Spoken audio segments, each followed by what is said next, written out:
Ginugunita ngayon ang 41st People's Cordillera Day. Tumungo sa Baguio City ang iba't ibang katutubong grupo sa rehiyon ng Cordillera. Kabilang sa mga lumahok ang mga taga-suporta mula sa Maynila, Central Zone, pati Mindanao. Inaalala nila sa araw na ito ang paglaban ng mga katutubo para sa kanilang karapatan sa lupang ninuno. Nagsimula ang Cordillera Day sa taunang komemorasyon sa pagpatay kay Macleing Dulag noong 1980. Pinatay si Macleing Dulag noong panahon ng martial law ni Marcos Sr. dahil sa pagtutol nila sa Chico River Dam Project na makakasira sa kanilang lupang ninuno. Ngayong 2025, tampok sa tema ng Cordillera Day ang Just Energy Transition kaugnay ng laban ng mga katutubo para sa kanilang karapatan sa lupang ninuno at sariling pagpapasya.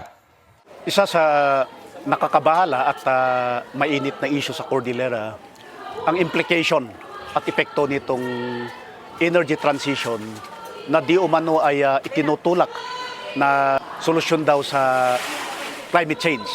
Bahagi ng 41st People's Cordillera Day ang Cordillera Summit on Energy Transition and Indigenous People's Rights, kung saan tinalakay ang epekto sa mga katutubo ng renewable energy projects ng Marcos Jr. administration.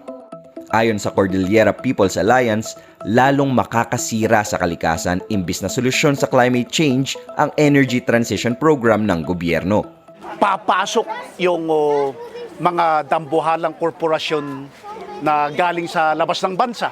Lalong dadamihan sa tulak nitong energy transition dahil magmimina sila ng minerales para doon sa so-called clean energy technologies gamit ang mga critical minerals na ito na sisirain naman niya ang kalikasan at aming mga pamayanan at ancestral land.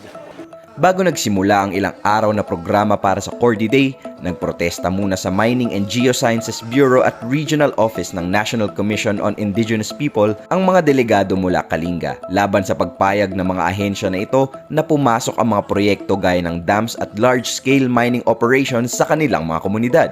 Ang tindig namin dyan ay pagtutol at iyan ang tiyak na magiging resulta ng pag-uusapan dito sa summit bilang bahagi ng 41st People's Cordillera Day. Mula sa Baguio City, ito si Adrian Puse kasama si Neil Eco at ang Northern Dispatch, nag-uulat para sa Alam.